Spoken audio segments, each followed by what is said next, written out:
CTS 두란노 성경교실 가족 여러분, 안녕하세요. 안녕하세요. 지난 한 주간 평안하셨습니까? 네. 김정준 목사와 함께하는 갈라디아서 강해 5번째 시간입니다. 오늘은 갈라디아서 2장 11절부터 14절에 나오는 그 베드로와 바울 또 갈라디아 교회에 있었던 일에 대해서 살펴볼 텐데요. 저는 오늘 그 구절을 묵상을 하면서 흘러간 옛 가요가 갑자기 떠오르더라고요. 남이라는 글자에 점 하나만 지우면 님이 되는 그런 사이이지만 또 갈등과 아픔 때문에 그 님이라는 글자에 점 하나만 찍으면 다시 남이 되는 그것이 인생사다. 자, 성경 구절의 은혜를 받으시는 것이 아니고 인간관계의 희로애락을 많이 겪은 분이 그 가사를 짓지 않으셨나 저는 그런 생각을 해봤습니다. 오늘 그 베드로와 바울 그리고 이방인 그 크리스찬들과 또 유대 크리스찬들 이 둘의 관계를 보면서 이들이 원래는 남이었었는데 예수님의 그 십자가 복음을 통해서 님이 된 사람들 아닙니까? 네. 그런데 그 님이 되었던 사람들이 지금 다시 또 남이 될 수 있는 그런 위기에 처한 거예요. 우리가 지난주에 살펴보았던 문제는 무엇이었냐면 할례였습니다. 이방인들이 그 예수님을 믿고 온전한 하나님의 백성이 되려면 할례를 받아야 되느냐 말아야 되느냐 이 문제 때문에 교회가 갈라질 위기에 있었지 않습니까? 네. 그런데 그 예루살렘의 사도들이 바울의 복음에 손을 들어줌으로 교회가 하나가 되었습니다. 그런데 오늘은 또 다른 이슈가 나온 거예요. 무엇이냐면 식탁 교제. 그러니까 이미 이방인들이 크리스찬이 되고 온전한 하나님의 백성이 되었지만 먼저 예수님을 믿었던 그 유대인들이 새로 이 하나님의 백성이 된 이방인들과 과연 식탁의 교제를 나눠도 되는 것인가 아닌 것인가 이것이 하나의 중요한 그 신학적인 이슈로 떠올랐다는 것입니다. 그래서 이 문제를 잘 해결하면 님으로 남는 것이고 이 문제가 잘 해결이 안 되고 갈등이 해소가 안 되면 어떻게 되는 거예요? 남이 되는 것입니다. 그래서 오늘 이 이슈를 좀 함께 살펴보도록 하겠습니다. 자, 갈라디아서 2장 11절 우리 한번 같이 읽어보겠습니다. 게바가 안디옥에 이르렀을 때에 책망받을 일이 있기로 내가 그를 대면하여 책망하였노라. 여기 게바는 베드로입니다. 베드로는 예수님의 수제자였습니다.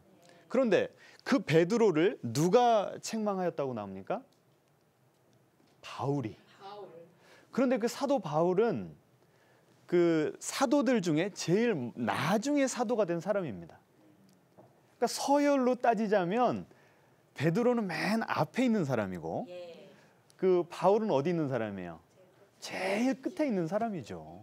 그런데 어떻게 뭐 하극상이라고 해야 되나요? 맨 밑에 있는 이 하위 사도가 예수님의 수제자를 대면해서 그것도 공개적으로 책망을 할 수 있다는 얘기입니까? 아주 심각한 일이 벌어졌다는 것을 우리는 알 수 있습니다.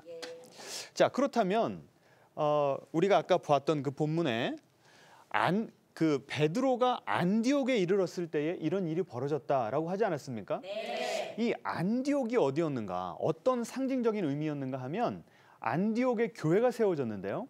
그 교회는 이방 땅에 세워진 첫 번째 교회였습니다. 이 예루살렘에 크리스찬들을 핍박을 하니까 예수 믿는 사람들이 다 흩어졌어요. 그래서 안디옥에 갔는데 처음에는 유대인들에게만 전도를 하다가 나중에는 이방인들에게 복음을 전한 거예요. 그랬더니 신기하게 그 이방인들이 예수님을 믿게 되는 역사가 일어났던 것입니다. 그래서 너무 신기해서 예루살렘 교회에다가 그 소식을 전했더니 누구를 보냈어요? 바나바를 그 안디옥 교회의 담임 목사로 보낸 것입니다. 자, 그리고 나서 복음이요, 이 이방인들 가운데 막 전파되기를 시작합니다. 이 교회가 너무나 수적으로 빨리 부흥을 하니까 혼자서는 감당이 안 되는 거예요. 그래서 헬라 문화에 익숙했던 누구를 불렀을까요? 바울을 불렀던 것이었습니다. 그래서 이 안디옥 교회를 그 바울과 바나바 이 둘이서 같이 공동 목회를 했던 것입니다. 그래서 이 안디옥 교회라고 하는 것은 어떤 상징성이 있냐면 유대인들만 모인 교회가 아니라 오히려 유대인들은 소수였던 것 같고요. 더 많은 숫자가 누구였습니까? 이방인이었다는 것이었습니다. 그러면 우리 교회 다니는 분들 그 주일날 예배 끝나고 다 뭐 하죠? 함께 식사, 점심을 같이 먹잖아요. 이것은 그 유래가 꼭 우리 한국 문화가 그랬던 것이 아니라 초대 교회에서부터 서로 떡을 떼며 삶을 나누는 이것이 긴 오랫동안 지속된 교회의 전통이었던 것입니다. 자, 그렇다면 이방인과 유대인들이 지금 한 교회에 모인 거예요. 이렇게 재미있게 성경 공부를 한 다음에 기도하고 이제 뭐 하는 시간이 됐어요? 예, 친교, 애찬을 나누는 시간이 된 겁니다. 그러면 이제 유대인들은요. 두 가지가 이게 그 안디옥 교회가 참 충격적이었는데 첫 번째는 무엇이냐면 이 할례받지 않은 이 부정한 사람들과 내가 교제를 해도 되는 것인가? 그리고 그 부정한 사람들이 먹는 부정한 음식을 내가 이 점심 식사에 같이 먹어도 되는 것인가? 이 두 가지 이슈가 아주 중요했다는 것입니다. 자, 그랬는데 이 안디옥 교회는 이 두 가지에 있어서 자유한 교회였습니다. 이방인과 또 이 유대인들이 함께 아무 서스럼 없이 같이 교제를 나누면서 떡을 떼었고요. 또 음식도 꼭 코셔, 이 유대인들만 먹을 수 있는, 유대인들이 먹을 수 있게끔 만들어 놓은 그 코셔 음식만 먹었던 것이 아니라 다 다양하게 자유롭게 먹을 수 있었던 것입니다. 그 근거가 어디서 나오는가 하면 바로 예수님이었습니다. 예수님은요, 공생애 기간에 하도 이 음식 드시는 것을 좋아해서 예수님의 별명이 있었습니다. 먹기를 탐하는 자다. 복음서에 보시면 예수님이 잔치집에 가시는 이야기, 잔치에 대한 비유 이런 그 언급이 상당히 자주 나옵니다. 가시는 곳마다 드셨어요. 그런데 누구와 식사를 했는가가 중요한데 그 고대 문명에서는 내가 누구와 식사를 하는가가 나의 사회적인 지위를 알려주는 것이었습니다. 그래서 나와 그 지위가 맞지 않는 사람들과는 식사를 안 했어요. 그리고 유대교 내에서도 바리새인들은 내가 거룩하게 살고 내가 정결 예식을 철저하게 지키면서 살기 때문에 그렇게 거룩하지 않은 사람들과는 같이 식사를 안 했던 것입니다. 그런데 우리 예수님은 누구와 같이 식사를 나누셨어요? 죄인들과 또 세리들과 같이 떡을 나누셨던 것입니다. 이 계시록 3장 20절에 보시면 예수님께서 이렇게 말씀하셨습니다. 너희가 내 음성을 듣고 나를 너희 마음에 영접하면 너희와 내가 함께 더불어 뭐 하겠다고 나옵니까? 더불어 먹으리라라고 나옵니다. 예수님은요, 구원을 어떻게 표현하신 것입니까? 식탁 교제로 표현을 하신 거예요. 그렇기 때문에 예수님은 조건 없이 사람들을 죄가 많은 사람이건 적은 사람이건 다 안아주시면서 함께 식사를 나누셨던 것입니다. 그래서 그런 그 예수님의 은혜를 경험한 사람들이 그 예수님의 영으로 충만해서 안디옥 교회에 갔을 때 그런 이방인들과 함께 식탁 교제를 나눌 수 있었던 것입니다. 자, 게다가 이제 음식이 또 중요하지 않습니까? 예수님께서 마가복음 7장에 이렇게 가르치셨습니다. 우리 한번 같이 읽어볼까요? 무엇이든지 밖에서 들어가는 것이 능히 사람을 더럽게 하지 못함을 알지 못하느냐. 이는 마음으로 들어가지 아니하고 배로 들어가 뒤로 나감이라. 이러므로 모든 음식물을 깨끗하다 하시니라. 아멘. 지금까지 그 수천 년간 내려오는 그 유대 전통에는 어떤 음식이 정결한 음식이고 어떤 음식이 부정한 음식인가를 다 나누어 놨습니다. 그런데 예수님께서 그것을 완전히 초월하는 아주 급진적인 발언을 하신 것입니다. 음식은 다 먹으면 어디로 나가요? 뒤로 나가죠. 그게 우리의 마음을, 우리의 영혼을 더럽게 하는 것이 아니라는 것입니다. 정말 더러운 것은 어디에 있다는 거예요? 우리의 마음에 있다는 것입니다. 그것을 가르쳐주기 위한 상징적인 교훈으로 하나님께서 무엇은 먹어라, 무엇은 먹지 말라 갈라놓으신 것이지 그 자체가 중요했던 것은 아니라는 그 율법의 정신을 예수님께서 가르쳐 주셨던 것입니다. 그래서 어떻게 결론을 내리셨어요? 모든 음식물을 깨끗하다라고 말씀하신 거예요. 그래서 그 예수님의 가르침을 잘 받았던 이 초대 크리스찬들이 함께 이방인들과 떡을 떼면서 음식을 가렸을까요? 안 가렸을까요? 안 가리고 자유롭게 먹었던 것입니다. 무엇을 제일 맛있게 먹었을까 저는 생각을 해봤습니다. 제가 상상하기로는 돼지고기였을 것 같아요. 유대인들이 평생 돼지고기를 먹어본 적이 없잖아요. 그런데 이방인들과 교제를 하다 보니까 어떤 음식이 나왔을까요? 삼겹살도 나오고 보쌈도 나오고 다양한 맛있는 음식들이 나오지 않았겠습니까? 그 맛을 보니까 정신이 없는 거예요. 그 이방인과 유대인들 간의 교제가 그 음식 때문에 더 즐겁지 않았을까? 저는 그런 생각을 해보았습니다. 자, 이렇게 안디옥 교회에서는요, 이방인과 유대인들이 같이 교제를 나누고 또 음식에 있어서도 아주 자유한 그런 모습이었는데 거기에 이제 누가 동참을 했냐면 갈라디아서 2장 12절에 이렇게 나옵니다. 베드로가 이방인과 안디옥에서 함께 밥을 먹었다. 이 밥을 먹다라고 하는 이 헬라어 표현이 그 뉘앙스가요. 한 번 먹었다는 것이 아니라 습관적으로 자주 먹었다. 이렇게 나옵니다. 그러니까 베드로도 이런 그 이방인들과의 식탁 교제에 자유했다는 거예요? 아니라는 거예요? 자유했다는 거죠. 그런데 한번 보세요. 그 안디옥 교회를 섬겼던 바나바나 바울 이 둘 다 정통 유대인들이었어요. 그러면 이들이 그 이방인과 같이 사귀는 것이 쉬웠을까요? 어려웠을까요? 쉽진 않았을 거예요. 특별히 바울은요. 바리새파 중에 바리새파. 나는 바리새인 중에 바리새인이라고 얘기했던 사람입니다. 정결의식을 얼마나 따졌는지 모르겠어요. 이방 땅에서 컸지만 그 이방 문화를 불결한 문화라고 보면서 자기 자신을 좀 분리하면서 살지 않았나 그런 생각이 들었습니다. 그런데 회심하면서 예수님께서 뭐라고 말씀하셨습니까? 너는 이제 나의 이름을 어디에다 전해라? 이방 땅에다 전하라고 가르쳐 주셨어요. 그래서 안디옥의 부름을 받고 그 이방인들에게 복음을 전하는데 구원의 역사가 일어나는 것을 보면서 하나님께서 누구도 사랑하신다? 이방인도 사랑하시는구나. 할례받지 않은 이방인들, 정결 예식을 지키지 않는 이방인도 사랑하시는구나라는 것을 깨달았다는 것입니다. 그러니까 지금 하나님은요, 이 안디옥 교회를 통해서 바나바, 바울, 그리고 많은 유대인 기독교인들의 이방인들을 향한 편견을 깨트리고 계셨던 것입니다. 그런데 거기에 지금 누가 함께 동참한 거예요? 베드로가 동참한 것입니다. 베드로도요. 여기까지 오기까지. 그러니까 이 할례받지 않은 이방인들과 스스럼 없이 교제를 나누고 돼지고기를 먹기까지 하나님께서 얼마나 많이 구워 삶으셨는지 몰라요. 사도행전 10장에 보시면 베드로가 어느 날 환상을 봅니다. 갑자기 하늘에서부터 동물들이 내려오는데 구약에서 보면 먹지 말라고 하는 부정한 동물들이었습니다. 그런데 하나님께서 뭐라고 말씀하셨냐면 잡아서 먹어라 이렇게 말씀하셨어요. 누가 말씀하셨다고요? 하나님이. 그런데 베드로가 이렇게 대답합니다. 주여 그럴 수 없나이다. 누가 말씀하셨다고요? 잡아 먹으라라고 하는 명령을 누가 내리셨다고요? 그런데 그 명령에 대해서 베드로가 뭐라고 말했다고요?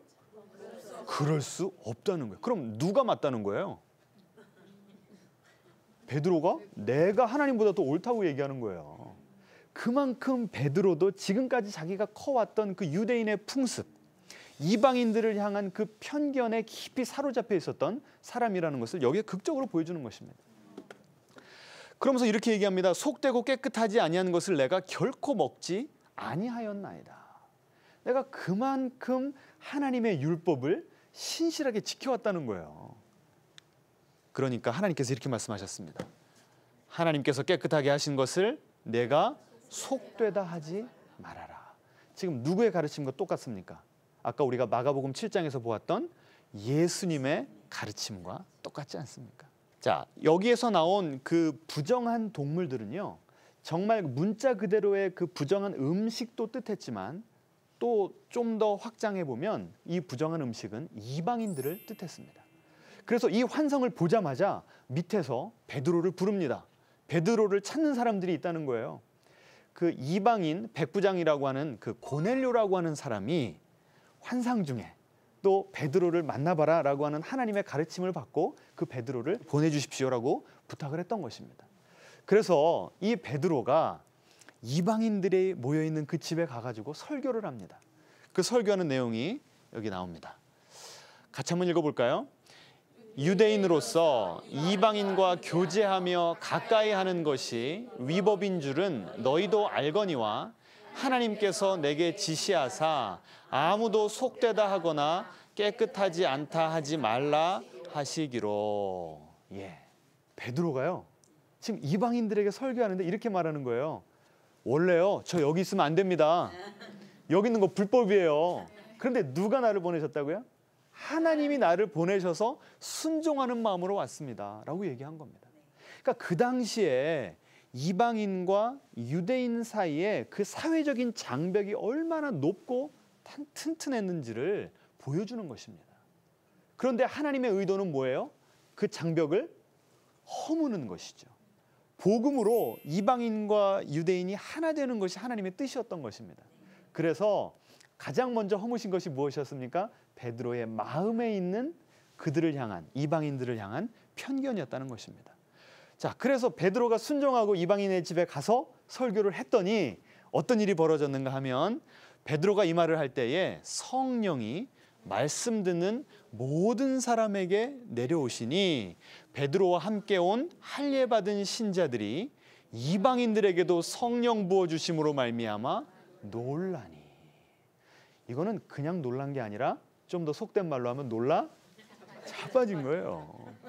아니 어떻게 할례 받지도 않은 언약 백성이 아닌 언약의 바깥에 있는 그 이방인들이 하나님의 거룩하신 영을 받을 수가 있는가? 지금까지 그들이 가진 편견으로 보면 이 이방인들은 성령을 받을 수가 있어요, 없어요? 없는 거죠. 말도 안 되는 겁니다. 그런데 그 말도 안 되는 일이 지금 베드로와 이 유대인 크리스찬들 앞에서 벌어지고 있는 거예요. 그러니 믿을 수밖에 없었다는 것입니다.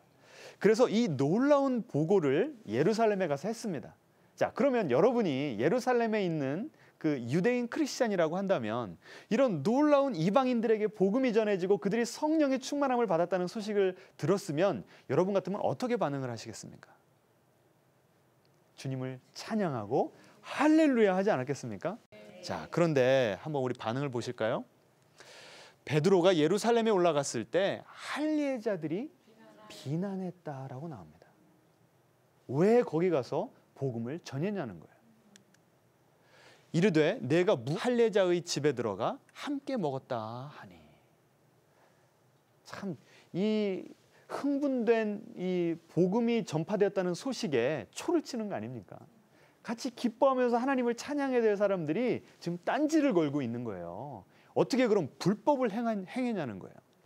그러니까 처음에 베드로에게 부정한 음식을 먹어라 그랬을 때 베드로가 뭐라고 그랬어요? 그럴 수 없습니다. 내가 옳습니다라고 했던 것처럼 지금 성령님이 이방인에게 역사하고 있습니다라고 하니까 왜 복음을 전했냐고 딴지를 거는 거예요. 지금 베드로의 그 편견이 또 누구에게서 보이는 거예요? 그 할례자들의 편견에 그대로 또 나타나는 것입니다. 자, 그러니까 베드로가 이렇게 이야기했습니다. 우리 같이 읽어볼까요?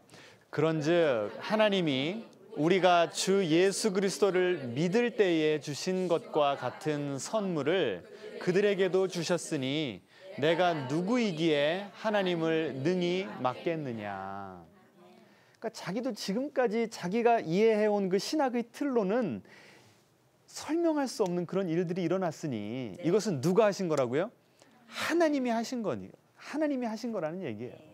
그러니 이제는 그것을 막을 자가 아무도 없다는 것입니다. 자, 그래서 예루살렘 공의회에서 베드로가 이제 이렇게 결론을 내립니다. 우리에게와 같이 이방인들에게도 성령을 주어 증언하시고 이방인들이나 우리나 차별하지 아니하셨느니라. 이것이 결론이에요. 지금 예수님께서 베드로에게 환상을 보여주시고 고넬료의 집에 보내시고 그 고넬료와 그 많은 이방인들이 성령을 받게 하시고 또 할례자들이 비방할 때에 거기에 또 복음을 변호하게 하시는 그 모든 과정을 통해서 베드로에게 가르쳐 주신 것이 무엇이라고요? 하나님은 유대인만 사랑하시는 분이 아니라 차별 없이 이방인도 사랑하신다는 것을 가르쳐 주신 것입니다.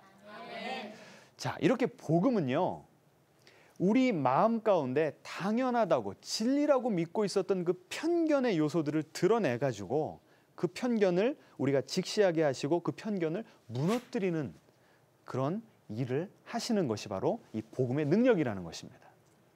우리 안에도 편견이 있어요, 없어요? 있죠. 하나님께서 우리 인간들을 보실 때는요, 사람 위에 사람 없고 사람 밑에 사람 없어요. 그런데 우리는 어떻습니까? 우리는 다른 사람들을 바라볼 때 나이, 성별, 어디 출신인가, 학벌, 능력 여러 가지 기준으로 우리가 다른 사람들을 평가해 버리지 않습니까? 그게 우리의 편견이라는 거예요. 그런데 그 예수님의 복음을 맛보면 우리 모두가 다 십자가 앞에서 죽을 수밖에 없는 죄인이고 동시에 우리 모두가 그 예수님의 공짜 은혜, 갚을 수 없는 그 귀한 은혜로 구원받은 하나님의 백성이라고 하는 사실을 우리가 다시 한번 상기받는다는 것이죠. 그러면 우리 안에 있는 그 편견도 조금씩 깨질 수밖에 없다는 것입니다. 나와 그들 사이에 세워놓았던 그런 사회적인 장벽이 복음의 능력으로 어떻게 된다고요? 무너지게 돼 있는 것이 원래 하나님께서 지금 우리 가운데 하고 계신 그 구원의 역사라는 것입니다. 자, 그런데 이렇게 놀라운 그 천국의 교제를 하고 있었던 이 안디옥 교회에 갑자기 누가 오냐면 예루살렘에서 보낸 사절단들이 옵니다. 그리고 이 사람들이 오니까 베드로가요, 맛있게 돼지고기 먹으면서 이방인들과 교제를 나누고 있다가 이제 이런 일이 벌어집니다. 할례자들을 두려워하여 그 식탁의 교제를 떠나서 물러났다. 너무나 충격적인 일이 벌어진 것입니다. 어떻게 보면 초기 기독교의 흑역사라고 할 수 있습니다. 여러분 한번 생각을 해보세요. 여러분이 지금 이방인 크리스찬들입니다. 베드로와 유대인 크리스찬들과 함께 맛있게 식사를 나누면서 아름다운 탐소를 나누고 있었어요. 그런데 갑자기 그 유대인 크리스찬들 몇 명이 예루살렘에서 오니까 베드로가 안색이 달라지더니 슬슬 뒷걸음질 쳐서 그 방을 떠나버린 거예요. 그리고 베드로가 떠나니까 누구도 떠났다고 나옵니까? 다른 유대인 크리스찬들. 게다가 누구까지 떠났다고 나오냐면 바나바까지 떠났다고 나와요.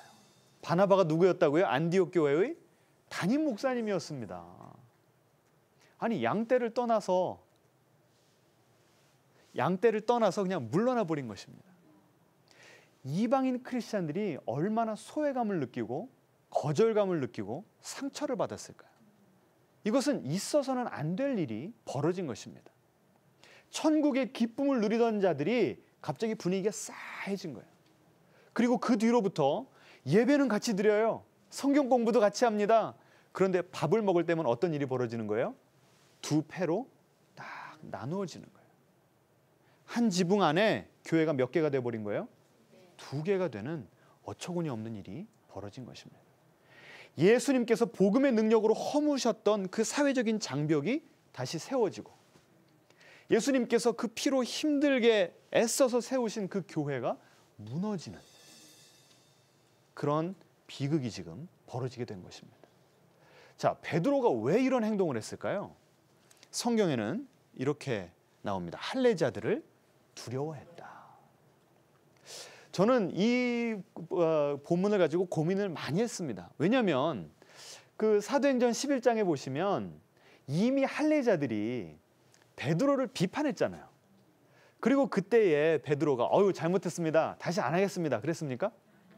그들의 공격에 맞서가지고 하나님은 어느 누구도 차별하지 않으십니다라고 복음을 수호했던 사람이에요. 그런데 지금 똑같은 신학을 가졌던 그 할례자들이 와가지고 베드로 당신 뭐 하고 있는 겁니까? 라고 하니까 슬슬 물러났다는 거예요. 아니 성령 받은 다음에 죽음도 두려워하지 않았던 베드로가 왜 이렇게 무너진 모습을 보여준 것입니까? 참 저는 이해하기가 힘들었어요.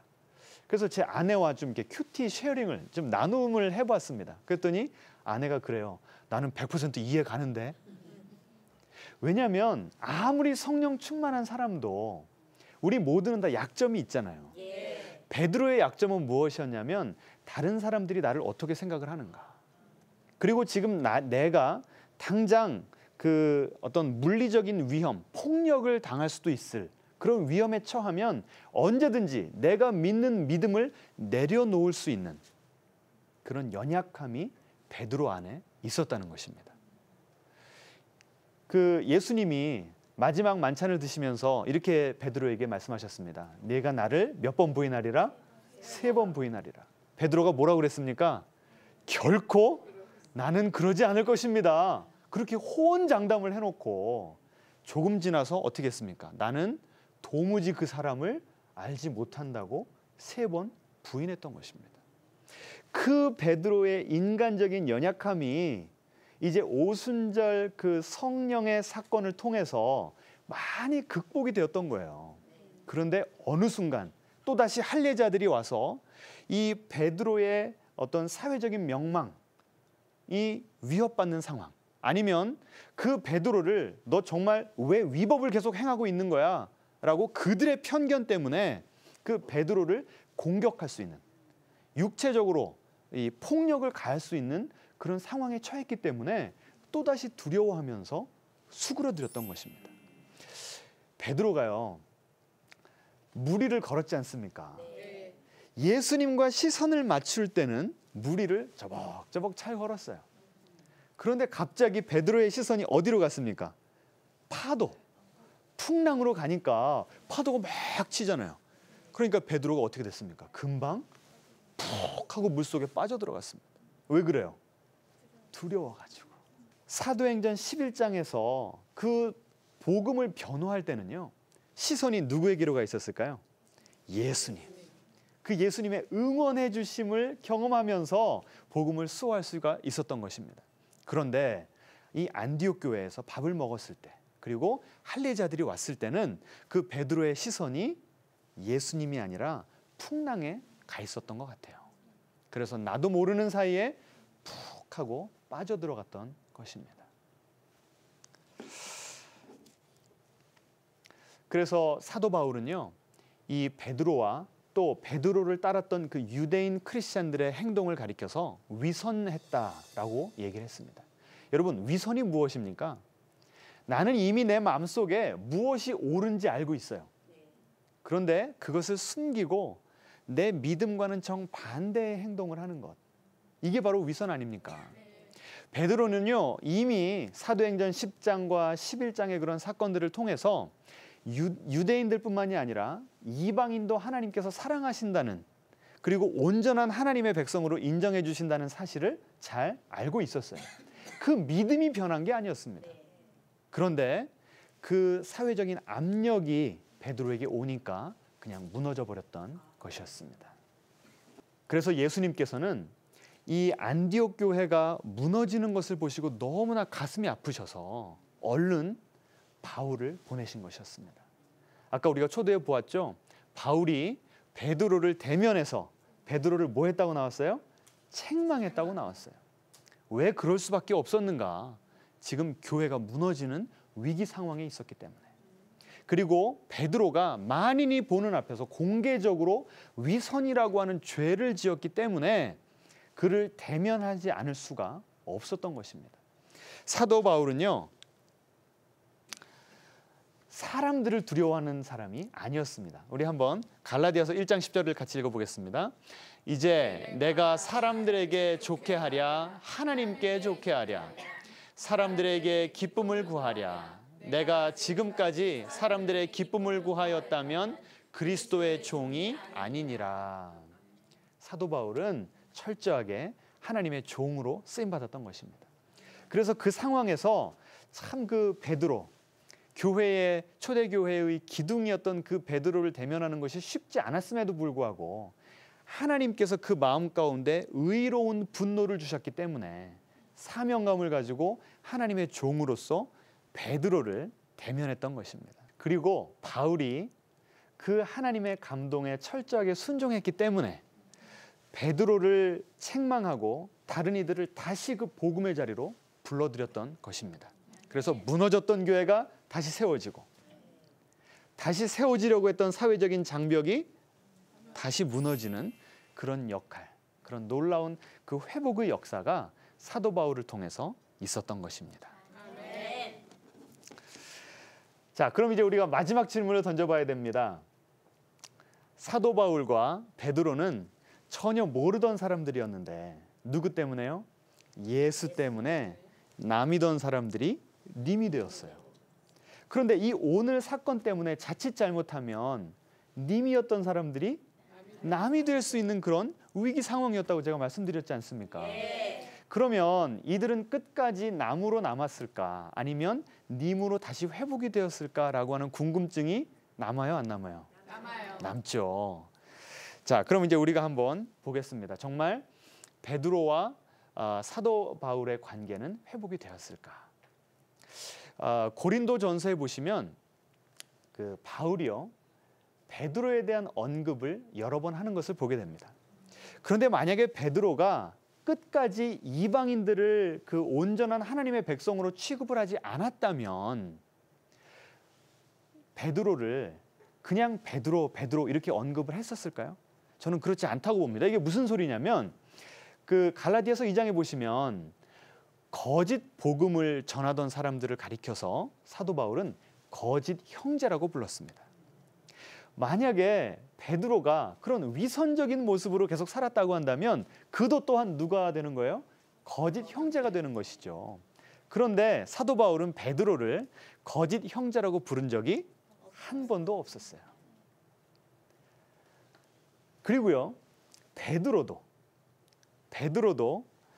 사도 바울을 이제 어떻게 부르는지 한번 보도록 하겠습니다. 베드로 후서에 보시면 이런 내용이 나옵니다. 우리 같이 읽어볼까요? 우리 주님께서 오래 참고 계신 것은 구원 때문이라고 생각하십시오.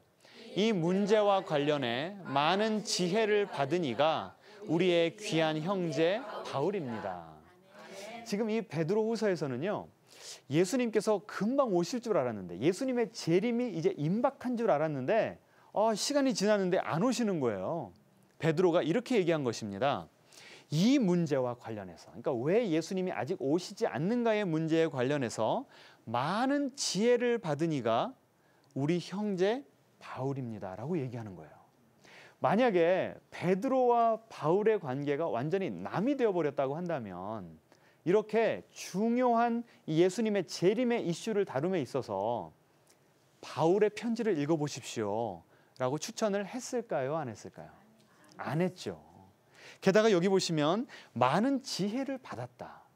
바울이 많은 지혜를 받았다. 그럼 누구에게 받은 겁니까? 예수님에게 받은 것이죠.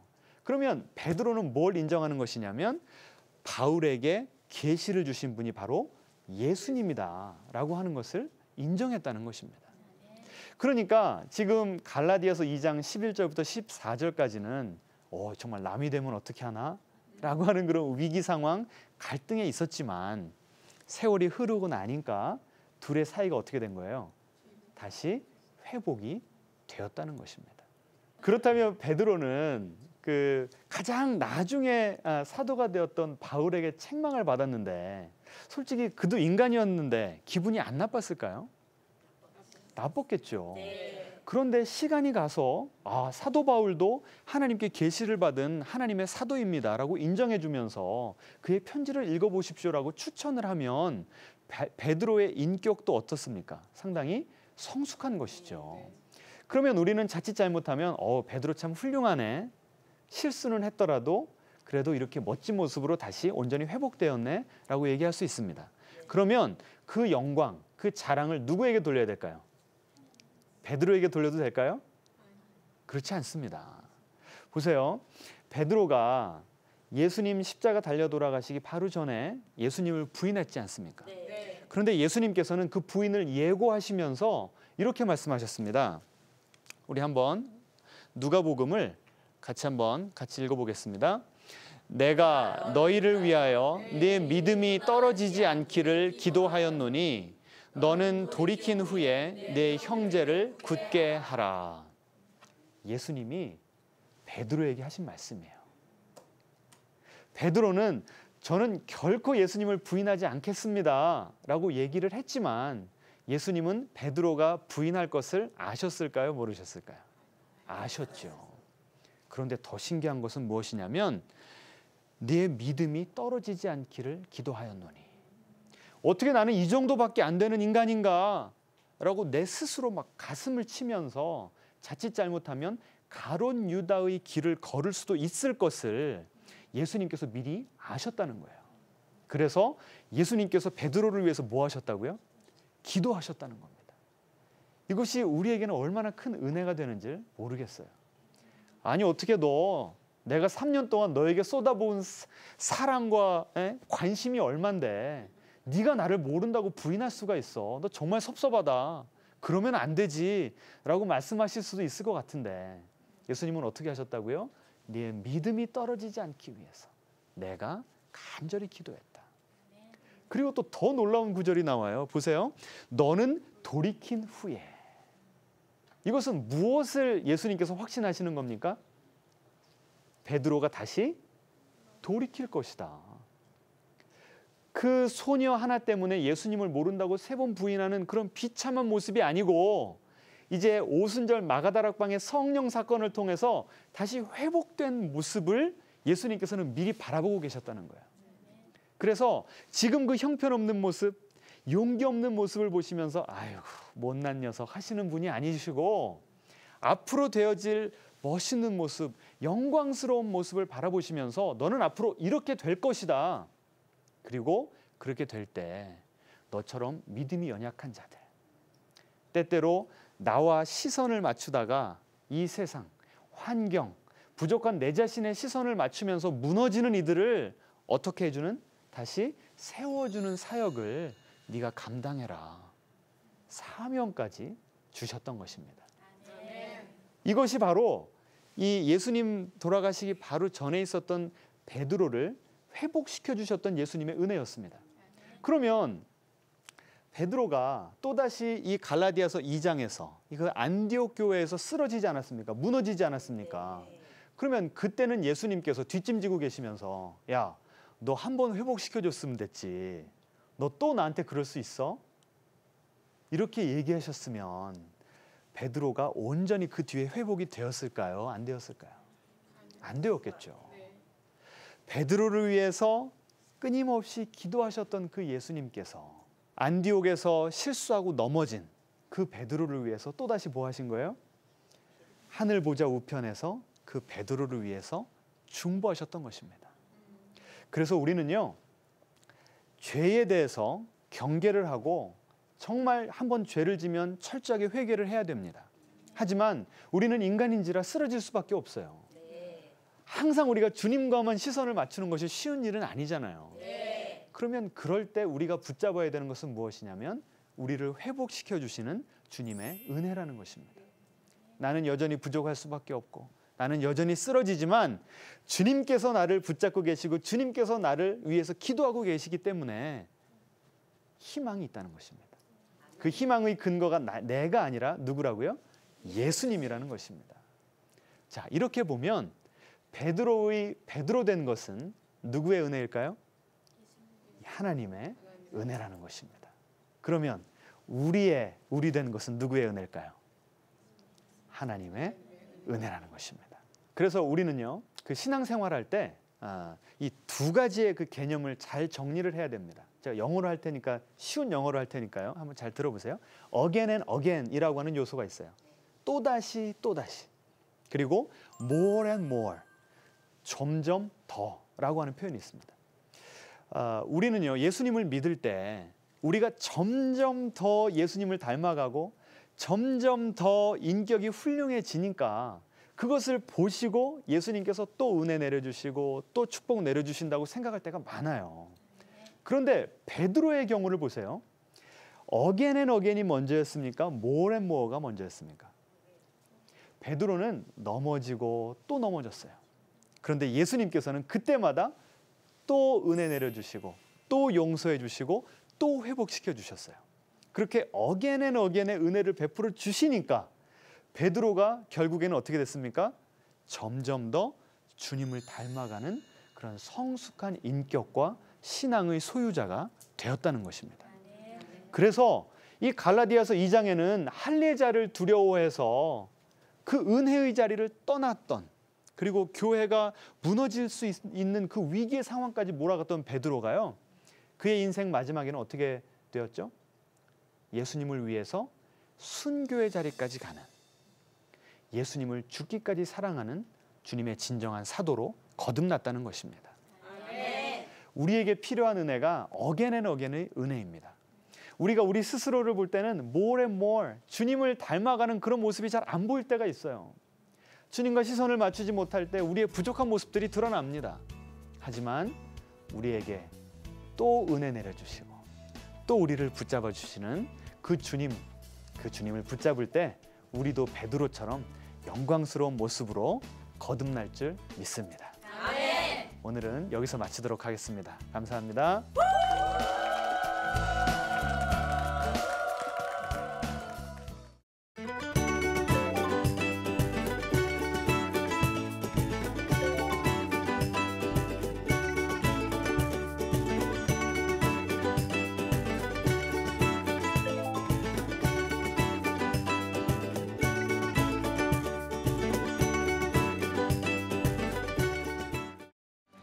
이 프로그램은 CTS 방송가족의 사랑과 후원으로 제작되었습니다. 후원 전화 02-6333-1003번, ARS 060-800-1111번으로 전화 주세요.